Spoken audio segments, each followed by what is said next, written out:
So yeah, we can. Oh, Maybe we should just do another one on transfers. dude, I'm in. If you're in, I'm in. I Oh, will it would be a good gladly. excuse to rewatch them. Yeah. Oh my God. Especially, forgot. Yeah. We'll get into it. All right. Yeah, exactly. We're just gonna geek out and not record. Yeah. That's No, what we're that's gonna exactly. do. Well, technically we are, but yeah, you get it. All right.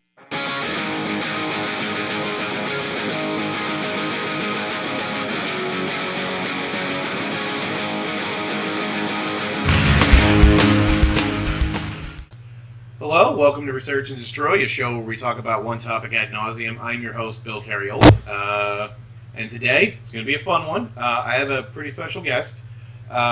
He's runs the is it the Chippa? Is the Yeah, I Patreon? guess. Yeah, it's patreon.com/thechippa. All right. So he's one half of the Chipman Brothers Tangent. He also runs the Talkbuster podcast, along and Creating Geeks, many other things. Please welcome to the show, Chris Chipman. Chris, thank How's it you. going? Good. How are you? I'm doing great. I brought my little green spud over here along for the ride. Yeah, I think Got- that duck is gotta probably love- visible in the back here. So Nice. yeah. Gotta love Halloween decorations. Oh yeah. Yeah. Good time. I love it. It's the best time of year, isn't it? I love fall. Oh, So. it absolutely is. I live right adjacent to Salem. Okay. Mass. Oh, that I So- can imagine how much fun that is. We love Halloween around here. Yeah. All right. So anyway, so the topic today we're going over is full moon features or pictures, whichever you want to call it. Now I reached out to you because I reached out to do your Talkbuster podcast, and this was actually an idea I wanted to do for a little while. I'm like, I would love to do one on just this company. And the guests before me, you guys started talking about it a little bit, so I reached out to you. I was like, hey, would you want to do this? Or, oh my God, I'm in. So Right. This is really cool. I've only been doing this for about a year. My brother's been doing it a lot longer, but it was cool to find out I had fans.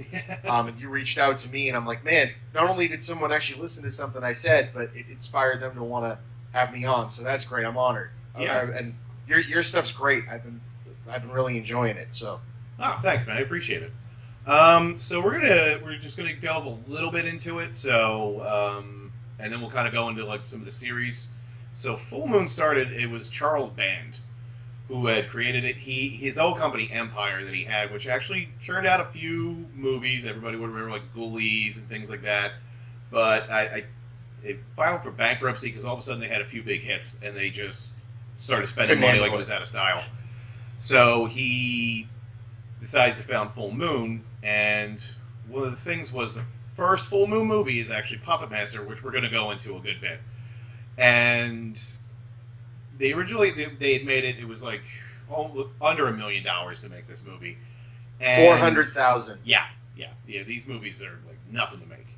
And they had toyed with the idea of putting out in theater, and Charles Band had the idea, like, the home video market's pretty big right now. We would make more money, and we'd do better word of mouth if we just put it right out into the home video market. And was the correct call, because a lot of people weren't really seizing that market at the time. I think the 80s were kind of weird for that kind of thing. But sure enough, like as more of it came out, it just, that's how these guys found their market, was through like just home video. And then once it hit cable, and people would just like watch it and it'd go crazy, and so they decided Puppet Master is the way to go. And I know we had talked about this briefly because we were like, all right, we got to start going back over. So we went looking over the old Puppet Master movies. And you want to like talk a little bit about the first one, I guess? Yeah, absolutely. Preempt to that, Yeah. you talk about how people nowadays, especially someone born in the mid to late '90s, listening to this, probably don't have a gauge for this. We've gone into this on the Talkbuster podcast too, but the video rental industry, home video spawning from video rental industry, it was kind of a unique place in time for something like this to be able to be such a big hit. We talk about now with the Blumhouse company is Right. kind of the type of company going back to kind of this type of ideal where we're going to make things really cheap, and just even if they only make what for a Transformers-like movie would be terrible earnings, if they make 50 to $100 million, it's the biggest hit the company's ever had.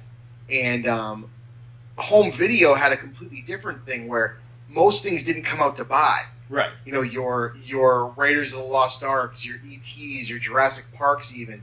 It would take a year or 2 or 3 or 10 before you could ever actually own that yourself.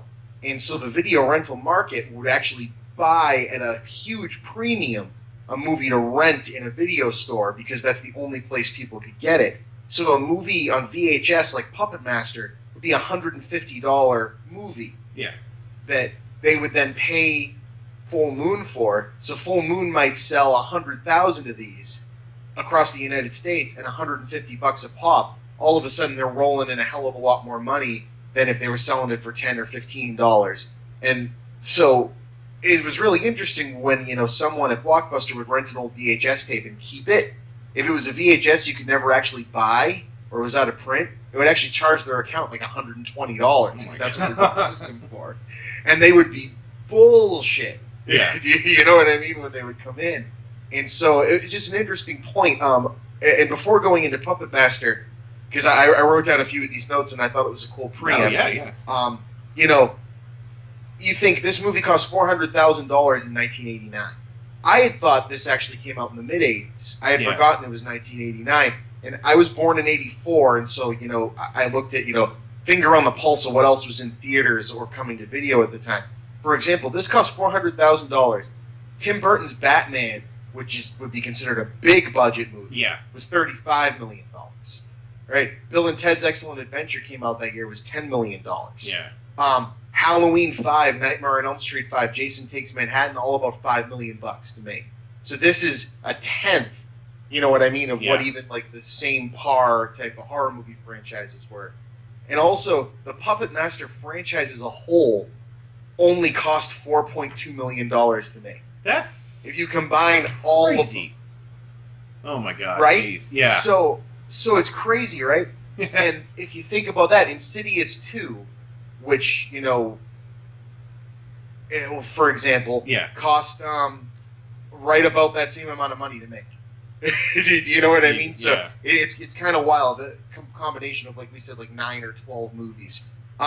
So going back to Puppet Master 1, you know, my first experience with these movies, you know, because they were direct-to-video, Full Moon could fill up the horror section, you know, at a local video store. It's like, oh, well, you can't afford the Halloweens and the Friday the 13th, so we'll give you our crap for cheap. You know, so it was filled up with all these Full Moon movies, and they were churning them out. I mean, we'll get to the list later. It was a crazy amount of movies they did in a very short period of time. But Puppet Master, and I think a lot of the movies from that time, you think of the Child's Plays, the Dead Alives, they all had a very catching cover box. Yes. Right? And that, I mean, you know, the Puppet Master cover art kind of looks like the Gremlins cover art, right? It's better looking than anything that actually happens in the movie. And it draws you in. And as a kid, you know, 9, 10 years old, God, 6 years old when the movie came out, but 9 or 10, 13 when I was first watching these with my friends, you know, you rented them based on that. You didn't care if you heard the movie. There was no Rotten Tomatoes. You didn't care if the movie was good or not. And I feel like we've lost that. You know, okay, sci-fi might be putting out movies of the similar caliber, but it's kind of they're a little too self-aware for me. Like you know, it doesn't work if you're in on the joke. Right, they're made for you and me who kind of grew up with these when we were younger. They kind of go, okay, someone gets it now, but no one's making Castle Freak anymore. You know, no one's making Puppet Master anymore. Well, I mean, except for the fact that they're still making Puppet Master. but we'll get into that one later. But again, you know, this like. It's like a little box of time where something like this could have been a hit. Right. Like the fact that a movie costs $400,000 to make and it's a huge hit for this company. I mean, they made millions of dollars off this thing. Just from like the merchandising, like it was like a license to print money. So credit to Charles Band, he knew what he had. So and so getting into Puppet Master, you know, turning it on again because I watched the first 4 of them to prepare for this. I've seen I think pretty much all of them. But I rewatched the first 4 for this. The first thing that strikes me is how even though it's cheesy 80s synth score, how great the Puppet Master theme is. It gets Richard Band's theme. As soon as that kicks up, you know, it's that same. It's just great, and it brings me back to a time, especially the straight to video look of the movies. brings me right back to all of the great things. It reminds me of Tales from the Crypt. Mm-hmm. It reminds me of Are You Afraid of the Dark? It reminds me of a good movie, that your dad would like tape off Pain and Skin, late night on Movie Loft or whatever for you. Yeah. And it's just very comforting. I don't know why watching this movie. There's something about the brightness of the VHS, way that this was filmed that it just puts you back. You know exactly where you were when you first saw Puppet Master or movies like it. Yeah. You know how it made you feel. But man, I don't know if you in your rewatch of this one, the puppets are barely in this. Like 5 minutes. I think Beetlejuice is in his movie more than the puppets are in this one. Yeah. Like, they're hardly in it at all. But when they are in it, it's pretty cool. Yeah. The puppets are designed really well. I mean, yeah, they're all very iconic. Blade's very iconic. Leech I Woman, think his name is Pinhead, right? Yeah, with the giant hands. Jester, you could easily look. That's who these. So, I mean, it's amazing that these puppets, like, even though they never have lines, each have their kind of own personality. Like, you have a sense of like what they are. And a wild thing that I had forgotten going into these is each one of these movies always has an incredibly ridiculously explicit sex scene. Yes. For no reason other than to have it there, basically. Yeah. And I don't think when I watched these when I was a kid, I even saw those scenes because I'm pretty sure I saw TV edits of all of them. So I had always thought of the Full Moon movies, particularly Puppet Master, as being more for like a younger audience. So I'm watching them now and going, wait a minute. Wow, yeah. Well, this was before the internet, and that company really liked to just say, all right, let's do some fan service, and we gotta throw in some nudity or some boobs or something. It's fine. Exactly. So, oh man. But yeah, I mean, and I know you've done a lot more research as to go into the wacky continuity, but God, I had forgotten William Hickey was the original Toulon. I know, but he's in it for that had to be the easiest day he had. Like that was one day.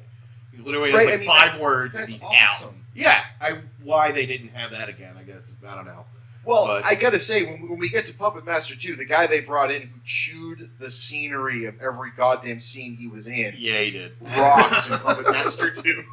It's funny, like when he shows up in 2, and he's got that ridiculous outfit with the shoulder and the cape, and just I always think of there's a Mystery Science Theater episode, Time Chasers, where the bad guy shows up. He's like, "Hi, I'm Bob Evil." I'm like, "That is Bob Evil." There's no way this guy's not up to something wrong. Oh my god! So, look at him. It's bonkers. Oh, it's so funny. So then we get back to Puppet Master 1, and there's this great setup. Yeah. And the movies, they don't do a ton of explaining everything. I think they're hoping that, people watching this just kind of get, okay, if this is set in X area and this guy's German in 1980 and 1912, then these are probably Nazis, or whatever it is they're coming after. Until they rewrite it later that they're not. Exactly. So, but you get him, he shoots himself, and then we come to nowadays, and a guy that worked with a bunch of psychics got the puppets, and they worked for him, and he's a dick, and they all have a vision that he's going to kill them, so they go to show up, and he's dead, but he may be a reanimated puppet. He might have leeches on him. I don't know what's happening. Bonkers. Oh, yeah, it's crazy. I really feel like we have 80% of a script with these psychics, but I don't know what to do. And they're like, fuck it, throw puppets in there. So it feels like an afterthought. Each one of these movies, man, has a villain that just is overacting up the wazoo. And that guy, what was his name? It was Gale? No, not Gale. Craig? I have it written down here. Yeah. The first one, right? Was it? What the hell was the guy that dies by Leech Woman? Yeah, no. The guy that got killed by Leech Woman is earlier on, but the villain, the guy that ends up being a reanimated puppet at the end. Oh God! Right, jeez. No, I have it written down. I just got to get to it. Yeah, give me a second. What was his name? Neil Gallagher. Oh, okay, yeah. The name of the villain. And and you never really know. Okay, he basically just says, "Well, why else would I want this? To live forever." It's like, all right, really? Okay. Yeah. But yeah, so what's your thoughts on the first Puppet Master? I really enjoyed going and rewatching. It was man, it's not that good. It really, I'll give Full Moon this. I don't think every one of those movies clocks under like an hour and 22 minutes. It's crazy how efficient. Yeah, it's they awesome. Are. Yeah, I blew through like 2 or 3 in a day, and I was just like, oh my god, like this is nothing. And they jumble together because the first 4, or at least 3, all take place in the same sets. Yes, although I got to admit, the one thing I realized watching now that I didn't realize then is because the hotel the whole thing kind of takes place at is Bodega Bay, which is where the Birds takes place. And oh shit, why that crossover didn't happen is beyond me. Like that, why didn't the Birds ever show up? Isn't the Sci-Fi Channel making Puppet Master movies now, or no? They did. No, they did the Genomic Toys one. Yeah, which I did not bother with. No, it's not good. It's not good. No, it's Demonic Toys. Anything is not good. I couldn't even bring myself to watch Dollman versus Demonic Toys, and I actually enjoyed Dollman. So yeah, yeah, but I mean, overall, it was like, even if you remove the puppets, it's still fine. It's very atmospheric. It's very weird, and it's enjoyable. I mean, it's not the greatest thing I've ever seen, but it's fine. When you think in '89, what they pull off for $400,000 is pretty impressive. The stop motion in this is really well done. Yeah, the actual fitting the stop motion into the scenes is good. Mm-hmm. I mean, better than a lot of stuff you saw being done on TV, and I'm sure there were TV shows with much higher budgets than this. Yeah.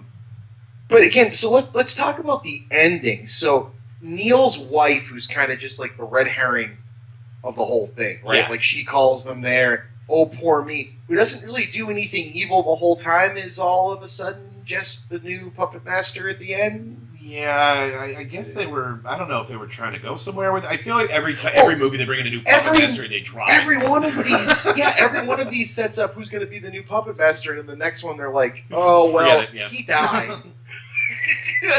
Or that isn't how that really happened. This kid actually found the dolls. He died off camera. It's cool. So there's a. Oh, that's the first one. I mean, honestly, it was a lot of fun to go visit that. But 2, wow. 2, I think could be the best. There was I would want to go 3 a little more because I think it's like better. Yeah, I think it's just better overall. But I think they come as a match set. Yeah, kind of. Well, they were filmed. I think they had to film like 9 months apart. Like these things got cranked out real quick. Yeah. But I got a bit. 2 was a lot of fun. 2 I had a blast with. 2 we bring in Torch. Torch is one of the very best. Oh my god, yeah. We have the whole thing with the parapsychologist. So I feel like they were trying to go somewhere with the whole psychic thing or like the paranormal. I think it was just big at the time. Yeah, I don't know. So it's the same thing. We go back to the hotel. It's the same things, but we bring back Toulon in this one, and which is impressive considering he shot himself in the head. So I don't know. All of that is just awesome. The effects work. They up the ante. The zombie makeup on Toulon when he takes the bandages off is unfreaking believable. And I gotta say, the 2 puppet people he built, the makeup work to make them look. Yes. Is that they're not expensive movies. But man, the girl one, when she's like driving around the VW bug at the end, and she's all like, and whatever that means, we're gonna go find the children's hospital. Oh, yeah. And I'm like, what the fuck? This is actually terrifying. Well, not only that, but I remember I was like watching. I was like, wait a minute, you can now make people. Why are we still making puppets? We can make a person live forever. Like, why are we not just sticking with this plan? Puppet Master 1 ends with that's the reveal that the guy is a puppet. Like they cut Blade cuts his fingers and he bleeds green, and I'm like, that's a great reveal. Yeah. Oh man, I forgot about that. Yeah. I don't know why. Like I feel like I just forgot all of 1 even right after I watched it. It's weird. No, it's just not. It's not good, but it sets up things the rest of them do better. Yes. So it's always definitely. I mean, this is where we get the first set of crazy background with it was an Egyptian's elixir. And it was a. This might be the 3rd movie where they then go deeper into it, where it's like an Egyptian guy that was jealous of Toulon because we do the whole thing where he's like in Egypt learning it, and and then he burns his thing down, and then gives him the ability to make the living puppets, even though Toulon already had a stringless puppet. Yeah, sure. but I mean, like that, it's very weird. But so then we've got all these characters who I guess are working for the government. I don't know why. Because apparently the government has a paranormal research division. Because of course they would. And I'm like, this is like 89. There just happens to be a desecrated grave behind the place. But this guy that randomly shows up in bandages, we're going to take 2 acts of the movie before someone goes, I think that might be Andre Toulon. Yeah, right. Maybe just a little bit. I don't know. And not to mention, like, it's 1990. We're in the middle of the Bush 1 era. There's no way they're spending that much money on science. Hell no. There's Hell not no. Happening. Like, okay, but no. So we have a paranormal research division, sure. But man, yeah, the guy playing Toulon, shame that it's not William Hickey. Yeah. Because getting to see him choose the scenery the way this guy ended up doing, but man, he's doing this incredible German accent that keeps dropping in and out. Oh, yeah. And just having, I mean, there's probably a good 20 minutes of this hour and 20-minute long movie that's just him alone in the room with the puppets not moving, talking to him. Yeah. And he's just waxing philosophically about his whole master plan, which I guess involves stealing brain tissue, which is why they have to kill people in this one. Which I guess is that's how they made the potion all along, but it's never brought up before, and they never mention it again. Like, I don't know what's going on. And the puppets used up all their potion that was keeping them alive to revive him, and like, oh my god, like it's. But then they turn on him the minute he puts himself into the body. Because they realize he's double-crossed him. He's like, I'm going to reanimate my wife. Yeah, because but you reanimate my wife and mistreats Jester. Jester, for like the first 3 movies, just gets the shit end of the stick from everyone. Yeah. He's really sick for most of this. They shit on him. Yeah, it's a shame. Anyway, but I think it set the stage for we're going to up the gore a little bit.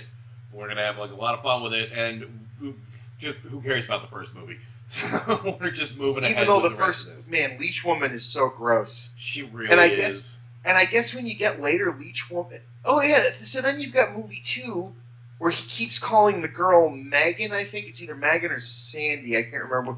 He keeps calling her Elsa. Yeah, like she's like the reincarnation of his wife. Even and then we she's find the one out that ends later that's in Leech. Whatever. Okay. Yeah. Yeah, but it's that whole concept. We find out later. Yeah. Okay. Yeah. That's because that's going to be in 3. So.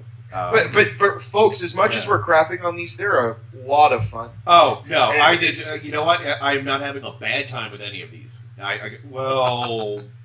One of them we'll get into it in a minute, but it's fine. Yeah, I know what I'm talking about. Yeah, we'll get there. Oh, it is far down the line. It's pretty. That's a whole other thing.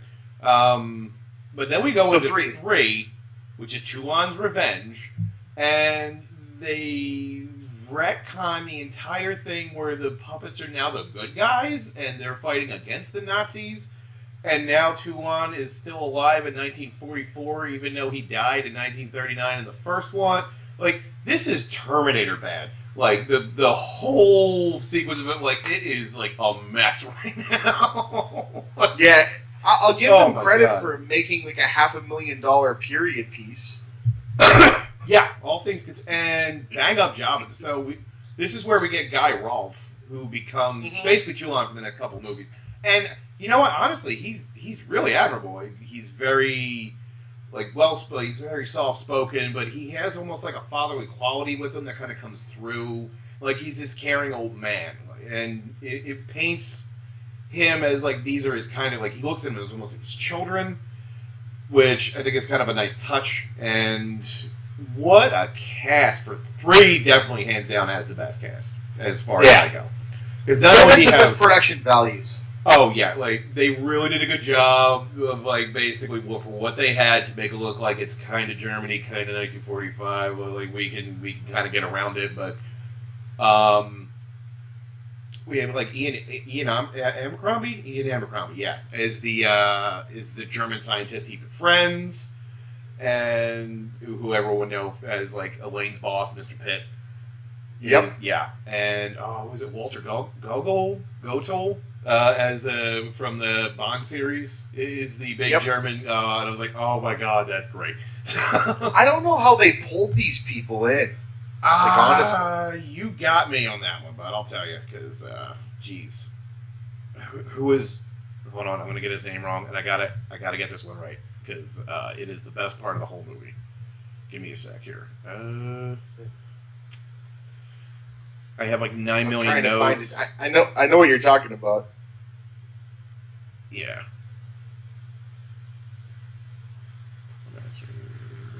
3? Right up to 3. Oh my god. Jesus. It is impressive just how many of these there actually are. And Richard Lynch. There you go. Exactly. Richard Lynch, who we could have a whole episode just on him. Right. If you needed a villain in a B movie in the 80s and 90s, you got Richard Lynch. Oh exactly. my god. If you need a villain, you get Richard Lynch. If you needed a hero, you got Treat Williams. Everybody's happy. Or Michael Pare. I'm surprised Treat Treat Williams didn't end up in any of these. You know what? I didn't revisit the Axis trilogy, so he might have. Who knows? Oh, that's a good point. The middle one of the Axis trilogy, I remember being really good. Yeah, and I remember the other two being dog shit. Yeah, it's been a little while. I was like, I don't think I actually saw the last one because I was so disappointed with the other two. But yeah, that's either here or there. But anyway, and the nice thing I like about this is we have Richard Lynch, and he does my favorite movie trope, and this is why, like, me and a friend of mine, we noticed this like years ago, and I pick it up all the time now. Anytime there's German anything, they will always speak English except the word Schnell. They always have to work. That's the only German you get said. So. Indiana Jones and the Last Crusade. Mm-hmm. It's like the only German word any of the that Germans is it. say. I have no idea why, but if you're going to be German, you're going to say Schnell, and that is all. But like the only thing they teach you in that day of class. I guess so. Or Guten Tagen, and then that's it. Yeah. So, but we get Six Shooter in this film, and Six Shooter is so such a great puppet. I feel like he is just always that and that's all he ever every time. I love that he puts his bandana on mentally, like it just goes up. Like he has 6 hands and he uses none of those hands to put that handkerchief on. Yep. Oh my god. But I was like, okay, why wasn't he around in the rest of these films? So they never explain it. And well, I'm like, that's a shame. But so in this movie, we not only get the origin of Leech Woman, so he explains that the puppets are actually the souls of people, and that's why he's able to do it because they have the will to live, or some nonsense. I don't have no idea what's happening. And now he's got a kid friend because his dad died, and it's just like, what is happening in these films? And it's weird. I feel like they're just going to keep going backwards. Keeps going. Yeah, they just keep like, we'll just go further back into the past. So yeah, he had a kid that was watching the dolls for him, and he was going to be his assistant. And he's like, "Oh, I'll go get you your tools." And you're like, "Oh no, you're going to get captured by the Nazis." And he literally gets captured by the Nazis because he doesn't follow any kind of direction, and he's the whole reason why they get found out. And then Abercrombie shows up, but you know what? I will give it this. It definitely has probably I feel like the most gruesome one, which is the way Richard Lynch goes out. Which is him and Pin, where they basically turn him into the puppet. But there is one piece of dialogue I think really sums up why I think this one kind of rings a little better for me, is where we get the creation of Blade, because Blade is based off Richard Lynch, and when he sees him the first time, cool. Yeah, it's so great. Like, it's obvious, like, from the whole time, and I'm like, oh my god. But when he shows up and he sees the puppet for the first time, he's like, do you like that? It's like, now you see what a small man you really are. And I thought that was a neat idea. It's like, I'm going to create these things to show you, like, how, like, you may think you're evil, but you're just this little thing. But I'm gonna use that against you. And I thought that was a kind of a neat kind of twist. And then they hook him and then hang him, and then they just it was awesome. That was cold-blooded savage.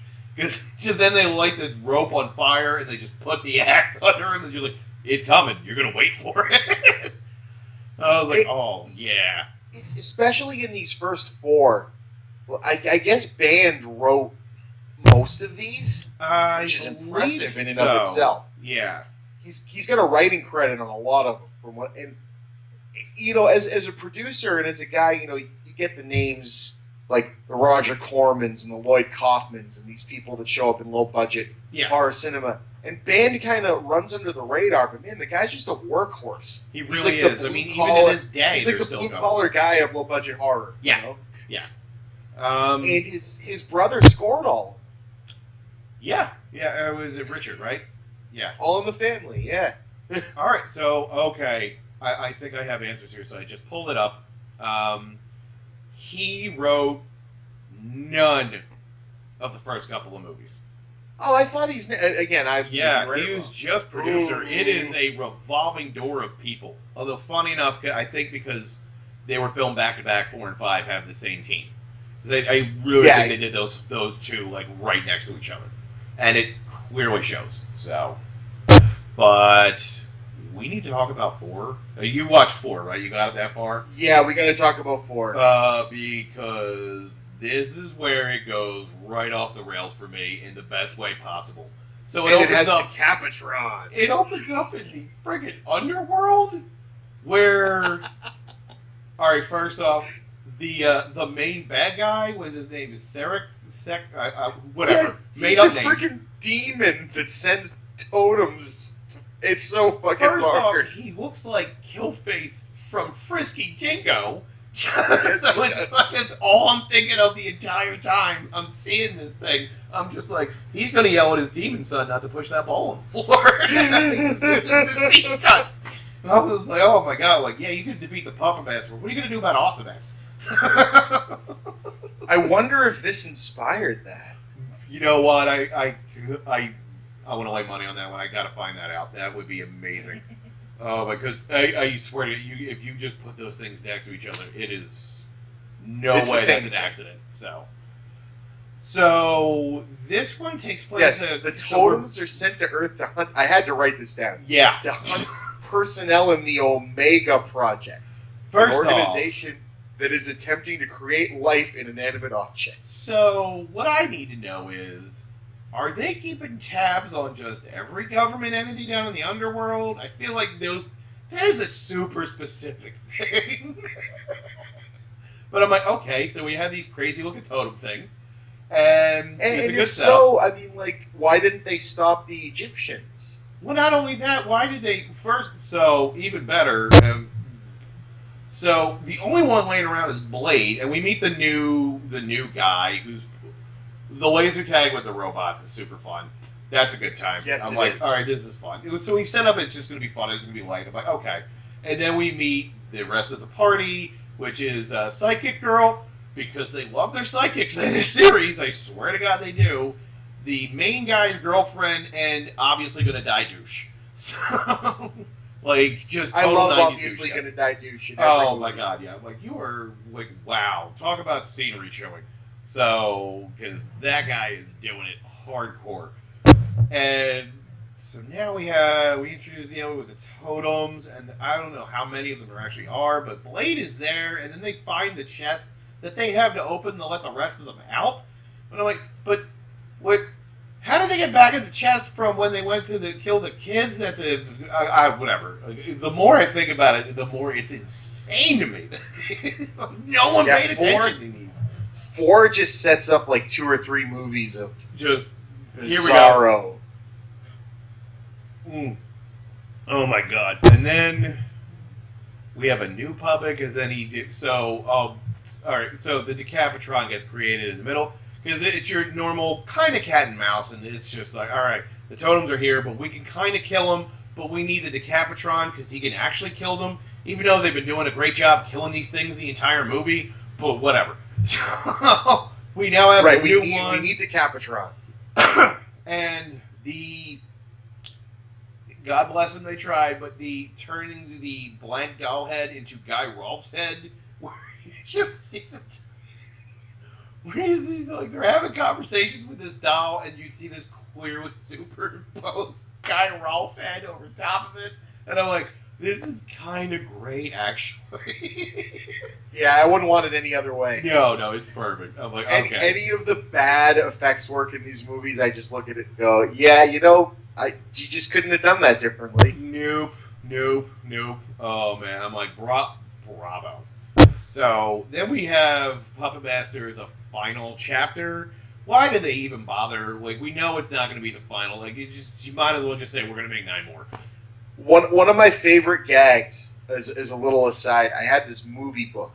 Yeah. It was a Beavis and Butthead Go to the Movies book. Oh my god. That I got. Yeah. I got when I was like 11, 12, okay. when they were huge, and they were doing the best movie franchises of all time, and they were going through the Friday the 13th movies, writing little blurbs. And when they got to Friday the 13th, the final chapter, they wrote, this one had chapter in the title, and we thought it was a book, so we skipped it. And every time I see something called the final chapter, that just breaks me. Nice. They also, for Alien, said, this movie's awesome.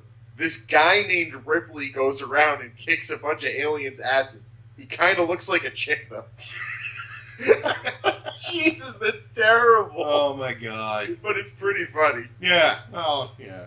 That book was hilarious. Oh man, I kind of miss that show sometimes.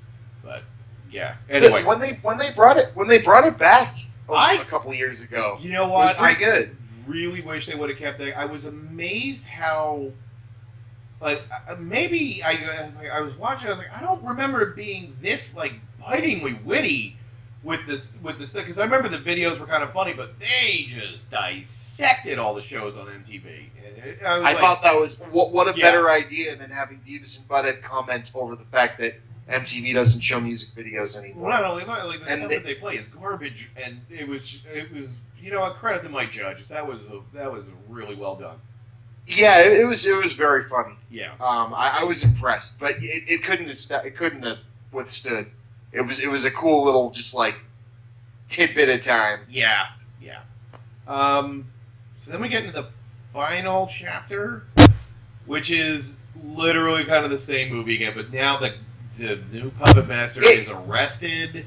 It literally is the exact same movie. It's the same set, it's the same people, and just now he's like being charged with the murders of his teammates, and now Killface is going to come into our world because he's going to fight, and then they got to get the... Like, first off, why do they keep having to, like, the Decapitron, why do they keep having to restart this thing? Like, isn't it alive? Like, why do they keep having to, like, juice it back up? And, like, I don't know what's going on. But the puppets will protect you because they're, like, totally the good guys now. And, they're which is fine. I'm actually rooting for them anyway. So this is the whole reason why I watch this. I want to watch these puppets kill people. So. Right. I think after movie number 1, they recognized that. Yeah. That, okay, you're showing up for these puppets killing people. That's the only reason why you're here. Yeah. Well, that's any horror franchise. They do it with Jason. They do it, the only one they couldn't do it with Freddy because he's a pedophile. But, I mean, I feel that's like they know what that is. It's like, all right, so we got to get you to kind of root for this thing. So here we go. And they just full tilt leaned into it for the third one, and that's kind of the way it goes the rest of the way. And then we get... Kind of. So then we get into Curse of the Puppet Master, and forget everything that happened before it, because it's a whole new story now. Now there's a new guy who's his doctor. He's had the puppets for some time now. I have no idea how. And then he runs this oddity sideshow out of his house, and his daughter comes home from college, and they hire this slow guy. The one aspect I really did enjoy was when they hire this guy to start building the props, and he keeps having the nightmares of him turning into the puppet. Like, they are really well done. But they sold that movie on that imagery, because I actually remember renting this like the day it came out with my friend and his dad, who we used to watch horror movies together, and I remember seeing ads for this on, Full Moon, I guess, because they were. For a while, they were Paramount, right? Was that I believe that was part of the distribution deal, yeah. And so what they would do is they put the trailers for these movies at the beginning of other big movies that came out. So you'd get, like Paramount's big theatrical movie that got released on video, and they'd make sure they'd stick Puppet Master trailers in front of it. Yeah. So I remember getting the trailer for this one and going, that looks great. And what you end up getting is a whole lot of odd drama and talking. This one's really uneven for me, and then the puppets are there for like the end. Yeah, they're in it a little bit. Like, they're not really killing hardly anybody, but I will. All right, so the douchey job guy who clearly tried to commit like break-in rape, and then 3 or 4 times. Right, like seriously, I'm like, all right, I cannot wait for this guy to get it, and I want it isolated. Just the 5 minutes of the puppets go to his house. He's pissed, so he's working out, but he's like way doing it too fast. Like, clearly, I'm like, that's not how working out works. Like I'm not the most fit guy, but I'm pretty sure you're not doing it right. But they show the puppets breaking in, and there's like candles lit all over his house. Like, why did you put romantic lighting in for you to work out? Well, see, I don't know. Yeah. He takes his muscles very seriously. Apparently he does, and then he gets a ton order to the groin, and I'm like, yep, bravo. So it is the best death in the movie. It's only like I feel like it's almost the only one until like the police show up at the guy's house. Oh man, this one was just weird. The shame of it being weird is, like you said, production value wise and effects wise, when they had them, were fantastic. Yeah, even in this one, it's still like the stop motion effects are still good, the puppet effects are still good. Like that's where all their money went. But I feel like it just one pass at this screenplay, baby. It was like, we fix this, and here we go. So, but as weird as that one is, it's Retro Puppet Master is the one after that. I don't know if you remember that one at all. I saw it again. This is when we're getting back to the ones I saw back in the day. Yeah, well, we can talk about Retro Puppet Master. The one thing I want to make sure we talk about is who plays Toulon in this movie is Mr. The Room himself, Greg Sestero. Absolutely. And I'm like, it's fun watching that now. And I was like, oh my god, I forgot that. This is going to be amazing. And yeah, I give the guy credit. He does not break that accent he has in the whole film. I do love the retro designs that they did, because now this takes place way too early for him to have gotten these things according to their own continuity, but they don't care about their own continuity, so... Yeah, whatever. And the retro designs are very, very cool. Yeah, they definitely look like turn-of-the-century kind of things. They introduced the mummies in this one. Yeah. Yeah, so we have the bad guy, we have Killface, he's back, because it's the past now. And now Killface is like, before it was just some random demon, and now he's like the spell that the Egyptians were using is his spell. And now, like, this guy stole it, but he wants to give it to somebody who will do good with it, so he gives it to the puppet master. So that's how Toulon comes in. It's super weird. Yeah. Yeah. Yep. Yeah. It's a cool idea. I'll give them credit for it. They keep coming up with fresh things to try to do. Yeah, I just feel like, you know what? It's like they open good, they have good ideas, and I feel like they don't quite stick the landing on some of these. And it's a shame, because like overall, I mean, I enjoy them and it's fine. But like I said, the nostalgia level with these is just amazing. Like I don't think you could do this again. Like, do we have an equivalent? I guess Saw is kind of but that's more of the spiritual successor to the slasher franchises. Yeah, I don't think we don't really have like a bizarro like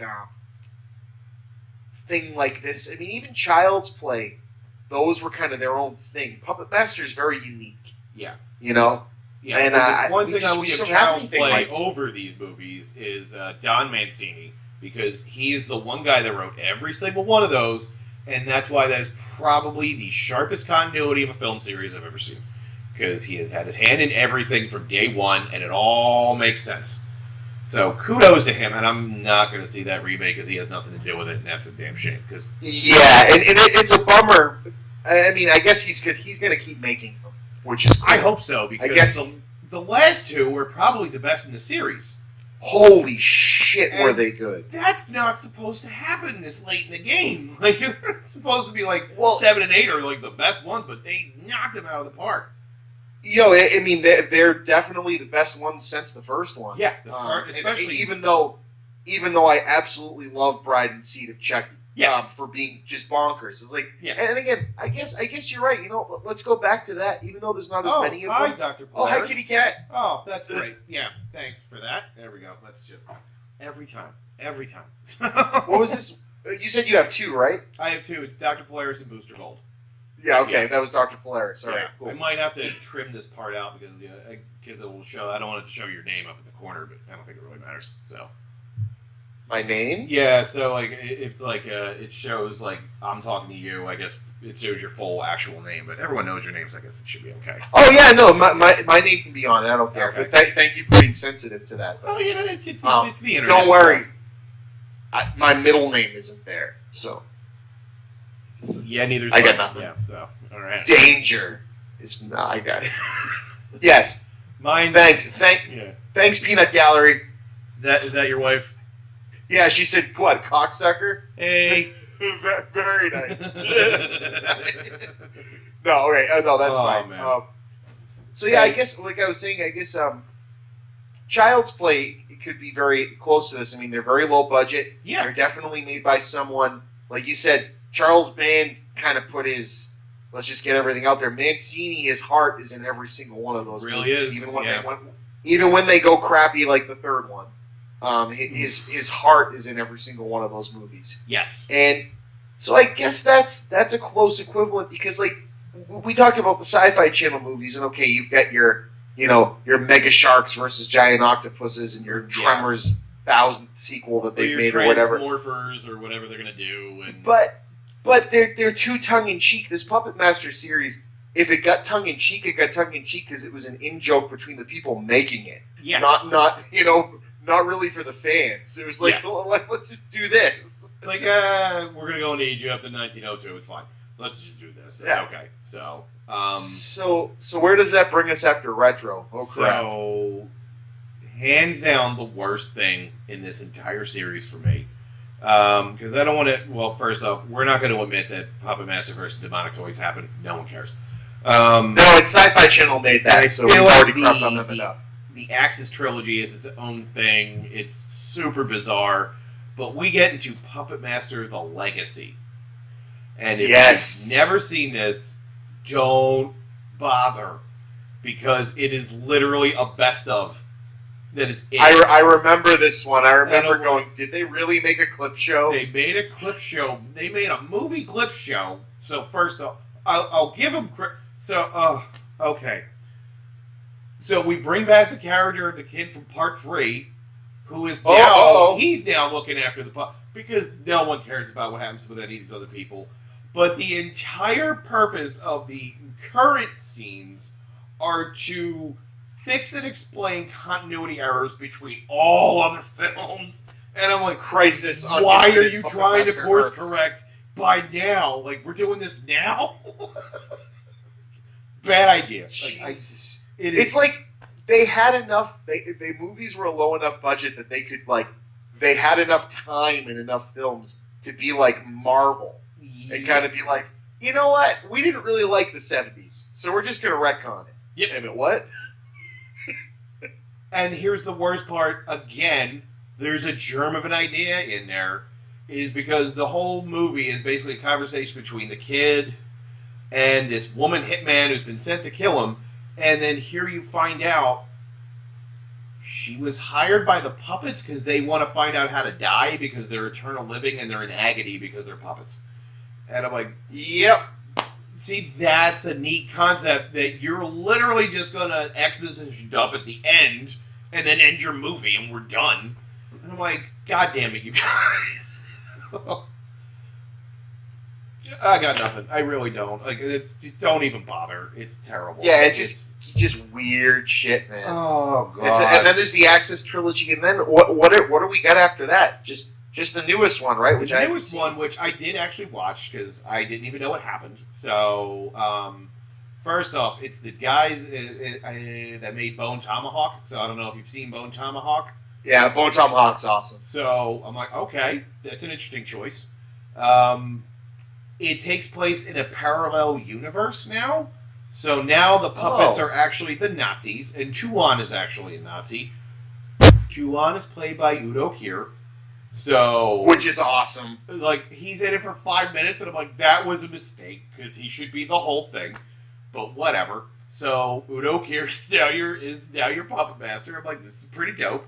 And your main lead is Thomas Lennon, who I adore. So, I'm like, you have me at Thomas Lennon, but all this other stuff just makes it crazy. And, I got to admit that him and his supporting cast that follows him, which is like the girl next door they've always had a crush on, and his jerk boss. Yeah. He works at a comic book store, and it's like his boss owns the comic book store, but they're just like they don't like overdo it. They're not real. They're just like normal. They write them like normal people, and who just so happen to accidentally run into Nazi puppets. And I was like, that's it. I got to admit, like the writing's really good. Where I feel like it's very natural conversation wise early on. Like, and I love Thomas Lennon, so I was just thrilled to just see him like run this. I'm like, that's an out of the box choice, and I'm kind of okay with this. But so it's worth checking out. It's what, it's honestly worth. But once the puppets show up, unlike the previous films, this is a gore fest. It is crazy, and I'm not going to spoil it, but there is one kill in this where I was like, you went too far. Like, I'm sorry. Like, that was, even for me, and I got a pretty solid sub. I'm like, you crossed the line. Like, I'm sorry. That's terrible. Whoa. In a Puppet Master movie. In a Puppet Master movie. And I mean, like, I can't even describe it. I don't want to. I don't want to relive it. Because I gotta say, I was thinking about, I think it was the second one or the third one, when the blowtorch guy kills a kid, kills that little kid. Yep. Even though they don't show it, is fucking amazing. Whoa. Okay. Wow. No, this one. Because you think the kid's gonna befriend him because he's like. Until he starts getting really weird, playing with the dolls, and taking the shirt off, doing the whipping, and I'm like, where are we going with this kid? Yeah. Where he takes his army toy and just like, you've been bad. You've been bad. I'm Indiana Jones. And then I whip you? I feel like they didn't watch Indiana Jones before they wrote that in. Or maybe they watched some weird version of it that Charles Bandon's wife made. I have no idea. I got nothing on that one. Yeah. But honestly, no, that one's worth checking out. Awesome. Wow. I feel like this whole thing's been Puppet Master, which it has been, and that's not a bad thing. No, that's fine. So let's talk about, because Puppet Master is kind of the bulk of what Full Moon was about, right? You watch a single Puppet Master movie, you know what you're getting into. You get your money's worth. Yeah, you will get like whatever you paid for the rental, and it's fine. You're right. But I mean, what are some of your let's go down the list. What else do you want to talk about from Full Moon? So the one I forgot about, and I was kind of like, I'd like to go back, was the Transfer series. Yes. Which actually funny. The first one was Charles Band's old company, Empire, so he's still on the rights. Which also had dolls. Yes. Which I guess was the spiritual predecessor to Puppet Master. Yes. It was also like Ghoulies. They actually had, like, Empire did alright, but they just went bankrupt. So he's still... Because they didn't know how to handle popularity. That's what happens when you buy a castle in Italy, and whatever. So going back and watching the first Trancers was actually, I got to admit, it was way better than I remember. I mean, it is still... Trancers is awesome. It is still B-movie sci-fi, but I will give it credit. They give you just enough science to make it all happen, but they don't over-explain anything. They're just like, all right, you're going to go back in time, but it has to be a genetic ancestor. That's the only way this works. Your body stays here, your consciousness goes back. And we can send some things, and here's how, and boop, boop, boop, here we go. And so, first off, I think it's like one of Helen Hunt's first movies, so it's really weird seeing her, because she looks like she's like 20. I feel like she has always been 35. Right. She went from 20 to 35. Yeah, that should have been it, but yeah. But we get Tim Thomerson, who, God, I love that guy. He does not get enough credit, but he did some heavy lifting in these. Oh, he was the bulk of a lot of this stuff. And honestly, it's not like I believe that this guy was a cop, but he also has pretty good comedic timing to where like he believes these goofy one-liners and all this like crazy exposition that he's handing out, and it's really a treat. But so I only ended up revisiting the first two because those are the ones I remember. I feel like I want to go back and watch the rest of them, but I think we should, and we should. I want a whole talk Trancers episode because I've noticed with Full Moon, any movie you Reddit, you're going to get one of three people. You're going to get Richard Lynch, you're going to get Tim Thomerson, and you're going to get Jeffrey Combs. One of those three guys is going to be in it, and we hit Zenith, Full Moon, in Trancers 2 because all three of them are in it. So yes, they just went like, all right, well, we might as well bring everyone. Yeah, they literally did because I'm like, all right, we got Tim Thomerson, Richard Lynch is your evil bad guy. Oh my God, his name is Eduardo. I'm like, your name is Eduardo. Like, your name is Eduardo. Which I never got over. And I feel like this level of bizarro that they were able to tap into these. Yeah. Oh, it's so much fun. I'm like, oh, and then I'm looking down here. They also did Robot Wars. Robot Wars. Remember and Robot you know Wars? what? There's one I got to give it credit for was Dr. Mordred was another one that came out of Full Moon. I still own it. Right. I really like that movie. And I found out later it was basically knockoff Doctor Strange, and I kind of liked it even more. And, well, you know what it was? It was Jeffrey Combs. I really feel like every time that guy shows up, he shows up to play. Even if it's, like, the most thankless part, he is going to do it. And the remake of House on Haunted Hill, dude. There was another... What? I'm trying to think. I never saw that one, I don't think.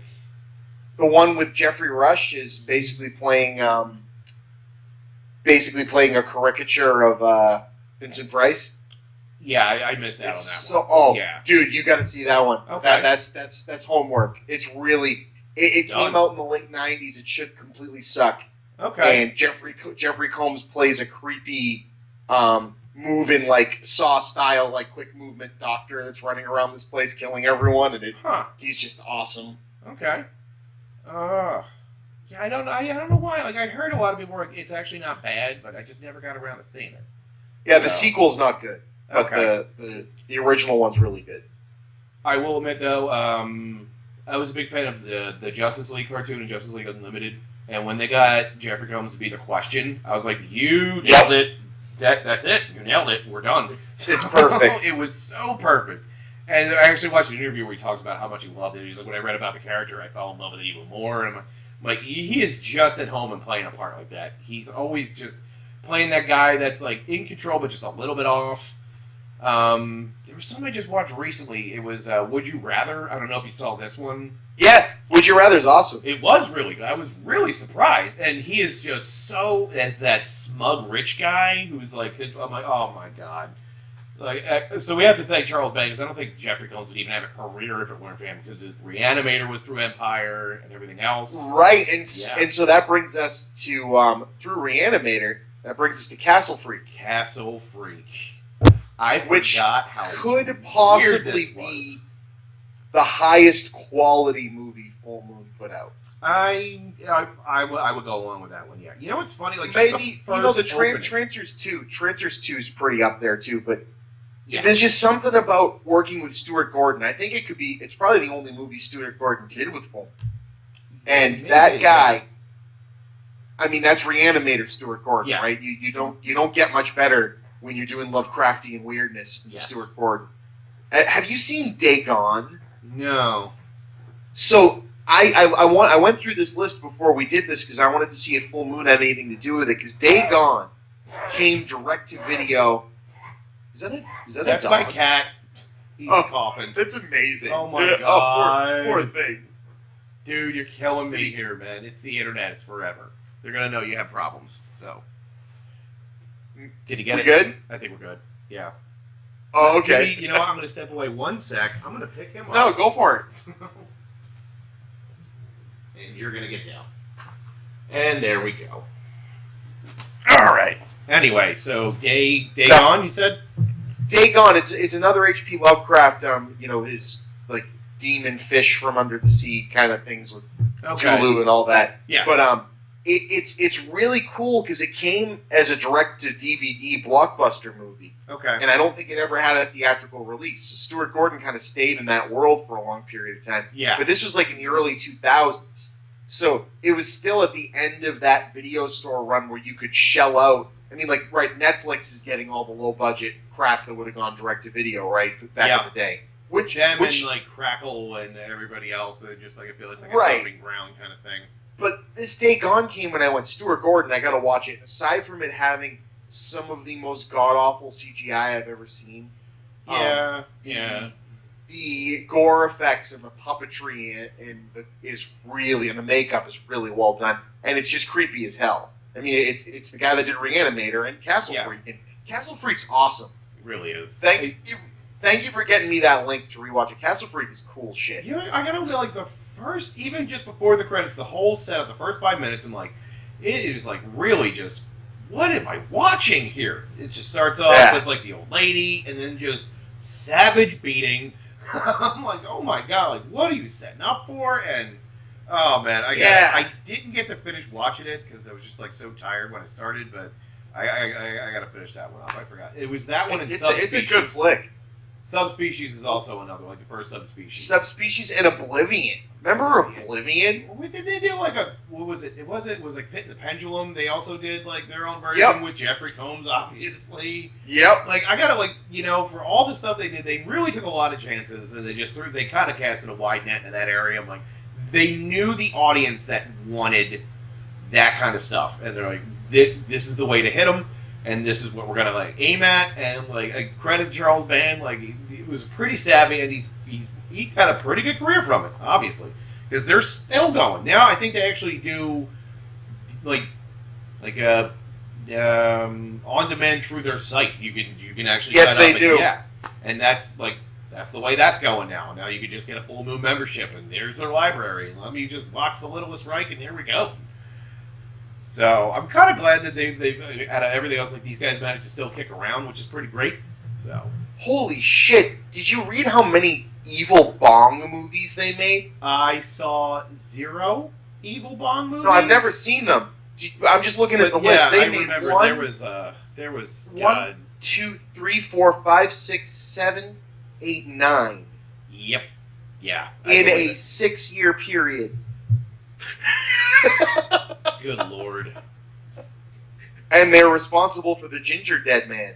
I remember getting that into Blockbuster. I remember that. Oh my god, that was the weird box cover. Yeah, that was. I didn't bother on that one. So. No, right. These are the recent ones, right? Oh my god, Pre-Hysteria. Pre-Hysteria. They made a kids movie. Because of course they made a kids movie. Because what? I will say, both Pre-Hysteria films are complete garbage. Yeah. But again, these were, when was Pre-Hysteria? Mid-90s? Oh, give me a sec here. Let me look that one up. It was, I have it on the list here. I just can't find it. Yeah, give me a sec here. It has an exclamation point in the title. That's how you know it's good. So, there is no reason why they had to do the effects in stop motion still, but they did, and they were great. Yeah. Again, this was like when stop motion being used as a supplement for digital effects. Remember, Coneheads came out in the same period and had that incredible stop motion monster at the end. Right. Yeah. Right. There was a whole bunch of movies still using it then, and I really liked it. Yeah. But Pre-Hysteria is not good. No, but it is was interesting that they tried to make kids movies. I feel like that's a riff tracks if there ever was one. If they haven't done that yet, they need to do that. Pre-Hysteria. So, oh my god! Please let that happen. My please god. let that be a thing that can happen. So, oh my god, dude! Wow, we've been going for a while. I just realized how this went well. This my friend. totally yes. So we're in agreement. We're gonna meet back in a little while with Trancers. We're gonna do that one. So, yes, that will be my homework. Is to watch We'll wait a little while on that one, but oh my god, yeah, you're gonna do rewatch Trancers 1. You're gonna, oh my god, I forgot how good this was. So I'm really glad. We'll need to do this again. Absolutely, of course. Yeah. This is great, man. I really appreciate this. No, man. Yeah, all right. So let's kind of wrap up because it is pretty late. Yeah. Yeah. Yeah. So anyway, if you want, just tell everybody where we can find you or what you have going on, anything you want to plug. So. Yeah, of course. Thanks for joining us talking about Full Moon. I hope you guys contact Bill here if you've got stories. We'd love to hear them. If you've got similar things you've loved or ideas for more topics, because I'm sure he's looking for them, and I love revisiting this stuff.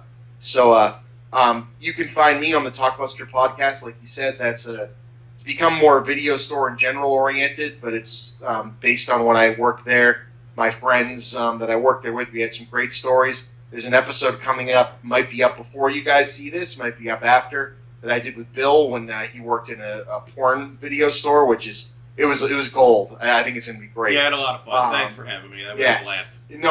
No problem. And what you'll probably know me from is the Chipman Brothers Tangent with my brother Movie Bob Chipman. I also do Creating Geeks with my wife, which is kind of like a revisiting childhood stuff and sharing it with your kids. That's been going great. We got a lot more in store for that, and there's more to come. Different podcasts and stuff. You can go to my Patreon, patreon.com/thechippa. If you go there and you feel like helping me out, it would be great because I get to do more stuff like this, the more money I can get from that. So that's kind of how it works. What about you, buddy? Well, I will also plug your page as I'm also a patron, so I will totally plug that too. I do that. I appreciate that. No, I appreciate it. Believe me. Thank you. You can find me on Twitter at Philadelphia, PA. I got a whole bunch of topic ideas. I'm going to start reaching out to more people, try to make this a more regular thing. Other than that, dude, I can't thank you enough. This has been a blast. Thank you very much. I appreciate it. It's great. All right, man. It's been a great week catching back up on Full Moon. Yeah, it's been a blast. So I'll see you again for Transfers. We'll have a blast. Absolutely. So have a good night, man. All right, you too. All right, bye. I'm not a complex life like robot to forget myself. I'm not a complex life.